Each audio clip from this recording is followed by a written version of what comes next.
प्यारे साथियों, स्वागत है आपको अपने चैनल डलमवाला पे। आज हम लोग संविधान की प्रस्तावना से जुड़े सभी क्वेश्चंस करेंगे जो कि एसएससी, यूपीएससी, आईएएस, बीपीएससी व RPF, RRB, railway, ICG, NDA व एयरफोर्स के लिए इम्पोर्टेंट होंगे। तो क्वेश्चन नंबर 1 दिया गया है प्यारे साथियों कि निम्नलिखित में से कौन सा शब्द भारत की संविधान की उद्देशिका या प्रस्तावना में शामिल नहीं है। तो संविधान की प्रस्तावना में लोक कल्याण शब्द जो है शामिल नहीं है, जबकि समाजवादी, पंथ निरपेक्ष व प्रभुत्व संपन्न ये 3 शब्द जो है संविधान की प्रस्तावना में शामिल हैं, लेकिन लोक कल्याण नामक इस ऑप्शन में दिया गया शब्द उद्देशिका में या प्रस्तावना में शामिल नहीं है। अगला क्वेश्चन दिया गया है प्यारे साथियों कि भारतीय संविधान की प्रस्तावना के सिलसिले में निम्नलिखित में से कौन सा क्रम सही क्रम है। ये जो है देखो यूपीपीसीएस में पूछा गया क्वेश्चन है। तो इसमें जो है सार्वभौम सत्ता संपन्न, समाजवादी, धर्मनिरपेक्ष व जनवादी गणतंत्र ये जो है सही क्रम है।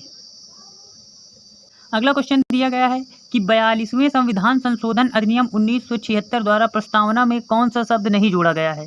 तो प्रस्तावना में जो जोड़े गए शब्द थे वो धर्मनिरपेक्ष, समाजवादी, एकता और अखंडता ये 3 शब्द जो है जोड़े गए थे, लेकिन गुट निरपेक्ष शब्द जो है 1976 में यानी 42वें संविधान संशोधन में गुट निरपेक्ष नामक शब्द नहीं जोड़ा गया था प्रस्तावना में। अगला क्वेश्चन दिया गया है कि भारतीय संविधान की प्रस्तावना के बारे में कौन सा कथन सही है। एसएससी सीजीएल 2017 में पूछा गया है। तो इसका आंसर हो जाएगा ऑप्शन डी कि उक्त शब्द 1976 में संशोधन द्वारा जोड़े गए थे। नेक्स्ट क्वेश्चन दिया गया है कि भारतीय संविधान ने किस प्रकार के लोकतंत्र को अपनाया है। भारतीय संविधान ने लोकतांत्रिक गणतंत्र लोकतंत्र को अपनाया है।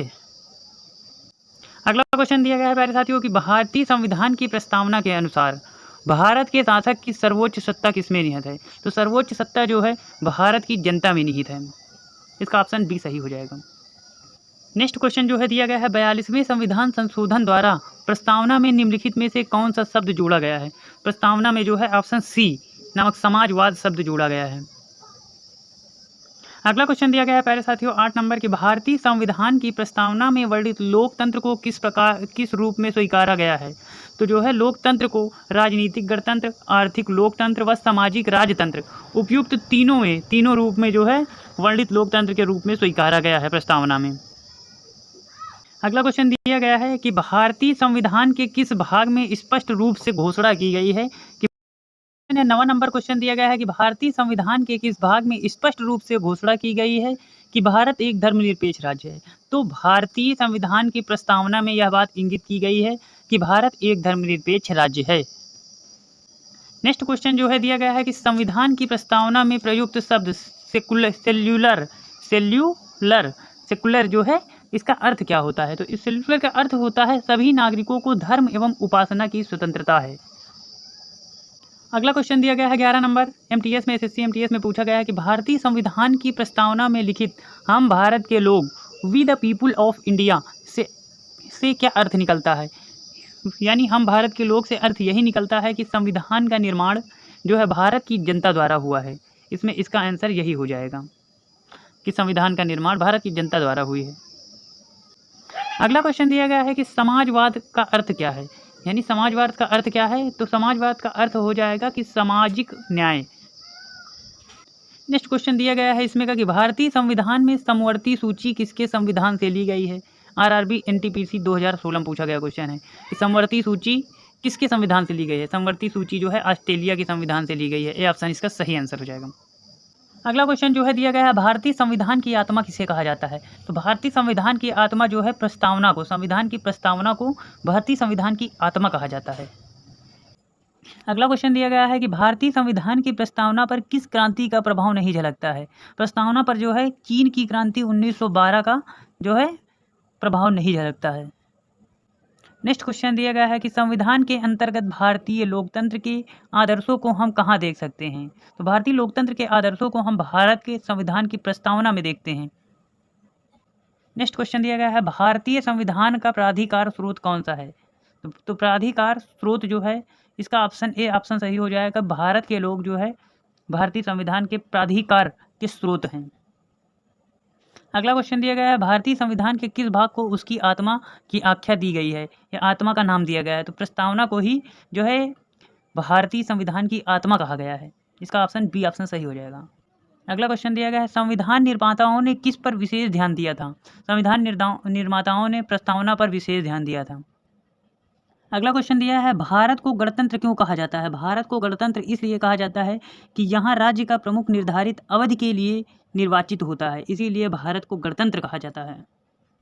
अगला क्वेश्चन दिया गया है, भारतीय संविधान की प्रस्तावना में देश का कौन सा नाम उल्लिखित है? तो देश का नाम यही उल्लिखित है कि भारत और इंडिया। नेक्स्ट क्वेश्चन दिया गया है, भारतीय संविधान किसके द्वारा स्वीकृत है? भारतीय संविधान जो है भारत की जनता द्वारा स्वीकृत किया गया है। नेक्स्ट क्वेश्चन दिया गया है प्यारे साथियों कि भारत की संप्रभुता यानी भारत की संप्रभुता किसमें निहित है? तो भारत की संप्रभुता भी भारत की जनता में ही निहित है। नेक्स्ट क्वेश्चन दिया गया है कि भारतीय संविधान कब अंगीकृत किया गया या भारतीय संविधान कब बना? तो भारतीय संविधान जो है 26 नवंबर 1949 को बनकर तैयार हो गया था प्यारे साथियों। और इसी क्रम में अगला क्वेश्चन दिया गया है जो कि बार बार पूछा जाता है कि निम्नलिखित में से किस तिथि को भारतीय संविधान लागू किया गया था? तो जो है संविधान लागू किया गया था 26 जनवरी 1950 को। और संविधान बनकर तैयार कब हुआ था? अभी ऊपर क्वेश्चन कराए ही हैं आप लोगों को। अगला क्वेश्चन दिया गया है, किस वर्ष भारत एक प्रभु संपन्न प्रजातांत्रिक गणराज्य बना? तो 1950 ईस्वी को जो है प्रभु संपन्न प्रजातांत्रिक गणराज्य भारत बन गया था।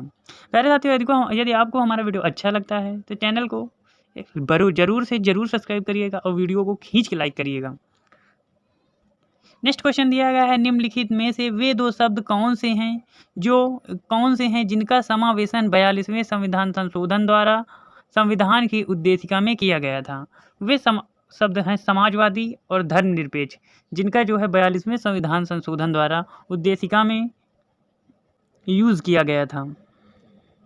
नेक्स्ट क्वेश्चन दिया गया है, संविधान सभा में प्रस्तुत उद्देश्य प्रस्ताव में अभिव्यक्त विचार और भारतीय संविधान के किस भाग में पूर्णतः शामिल किया गया है? पूर्णतः शामिल किया गया था भारतीय संविधान की प्रस्तावना में। नेक्स्ट क्वेश्चन दिया गया है प्यारे साथियों कि भारतीय संविधान की प्रस्तावना को क्या स्पष्ट नहीं होता? तो भारतीय संविधान की प्रस्तावना को जो है संविधान को लागू करने की तिथि जो है स्पष्ट नहीं होता। नेक्स्ट क्वेश्चन दिया गया है कि निम्नलिखित में से किन उद्देश्यों को भारतीय संविधान उद्घोषित नहीं करता? तो जो है अंतर्राष्ट्रीय शक्ति और सुरक्षा की अभिवृद्धि को जो है भारतीय संविधान उद्देशित नहीं करता है। नेक्स्ट क्वेश्चन दिया गया है, भारत में संविधान की प्रस्तावना में प्रथम संशोधन कब हुआ था? कब किया गया था? तो 1976 में जो है भारतीय संविधान में प्रथम संशोधन किया गया था, प्रस्तावना में किया गया था। नेक्स्ट क्वेश्चन दिया गया है यही क्रम में कि संविधान की प्रस्तावना सभी भारतीय नागरिकों को निम्न में से कौन सा एक उपलब्ध कराने के लिए वादा नहीं करती है? तो जो है पूजा की समानता में जो है ऐसा नहीं होता है। नेक्स्ट क्वेश्चन दिया गया है अगले क्रम में कि भारतीय संविधान की उद्देशिका में परिवर्तन किस संशोधन अधिनियम में किए गए थे? तो परिवर्तन जो है 42वें संविधान संशोधन 1976 में किए गए थे। यही क्रम में अगला क्वेश्चन दिया गया है प्यारे साथियों कि भारत एक गणतंत्र है, इसका क्या अर्थ है? भारत एक गणतंत्र है, इसका क्या अर्थ है? गणतंत्र का अर्थ यह होता है कि भारत में वंशानुगत शासन नहीं होगा, जैसे कोई राजा था उसका बच्चा राजा बने, ये कन्फर्म नहीं है। नेक्स्ट क्वेश्चन दिया गया है, कल्याणकारी राज्य का उद्देश्य है। कल्याणकारी राज्य का उद्देश्य यही होता है कि कमजोर वर्गों के कल्याण पर प्रबंध करना, जो कोई कमजोर है उसको व्यवस्था उपलब्ध कराना कि वो भी लेवल पे आ सके। नेक्स्ट क्वेश्चन दिया गया है कि भारत को एक गणराज्य मुख्य रूप से माना जाता है क्योंकि यहाँ राज्याध्यक्ष का चुनाव होता है, इसीलिए इसको गणराज्य मुख्य रूप से माना जाता है। नेक्स्ट क्वेश्चन दिया गया है, प्रस्तावना का वह प्रावधान जो सभी व्यक्तियों नागरिकों के मतदान का अधिकार प्रदान करता है कहलाता है, वह जो है प्रजातंत्र कहलाता है। नेक्स्ट क्वेश्चन दिया गया है, भारतीय संविधान किस संविधान सभा द्वारा अंगीकृत किया गया था? संविधान सभा द्वारा अंगीकृत किया गया है 26 नवंबर 1949 ईस्वी को। नेक्स्ट क्वेश्चन दिया गया है, भारत का संविधान पूर्ण रूप से तैयार कब हुआ था? तो पूर्ण रूप से तैयार हुआ था 26 नवंबर 1949। ऑप्शन नंबर सी इसका सही हो जाएगा, 26 नवंबर 1949। नेक्स्ट क्वेश्चन इसी क्रम में दिया गया है, भारत एक धर्मनिरपेक्ष राज्य है, इसका मतलब क्या होता है? कि भारतीय राज्य किसी निश्चित धर्म का समर्थन नहीं करता है, इसे ही कहते हैं धर्मनिरपेक्ष राज्य है। नेक्स्ट क्वेश्चन दिया गया है, धर्मनिरपेक्ष का अर्थ है, धर्मनिरपेक्ष का अर्थ यही होता है राज्य सरकार द्वारा किसी भी धर्म को स्वीकार नहीं किया करना। नेक्स्ट क्वेश्चन दिया गया है कि गणतंत्र का अर्थ होता है कि राज्य जहां पर अध्यक्ष वंशानुक्रम रूप से ना हो। नेक्स्ट क्वेश्चन दिया गया है कि भारत की संप्रभुता एकता अखंडता को अक्षुण्ण बनाए रखने तथा उसकी रक्षा करने की प्रावधान किया गया है। इसकी जो प्रावधान किया गया है, यह जो है बात प्रस्तावना में बोली गई है कि भारत की रक्षा हम सभी लोग हम भारतीय लोग करेंगे। नेक्स्ट क्वेश्चन या लास्ट क्वेश्चन संविधान की प्रस्तावना का है कि भारतीय संविधान की प्रस्तावना में जिन आदर्शों एवं उद्देश्यों को रूपरेखा दी गई है उनकी आगे व्याख्या की गई है। उनकी आगे की व्याख्या की गई है कि मूल अधिकार, राज्य के नीति निर्देशक सिद्धांतों एवं मूल कर्तव्यों में। थैंक यू फॉर वॉचिंग मेरे दोस्तों। यदि आपको हमारा वीडियो अच्छा लगता है तो चैनल को लाइक शेयर सब्सक्राइब जरूर करिएगा। Thank you. टिंग टोंग।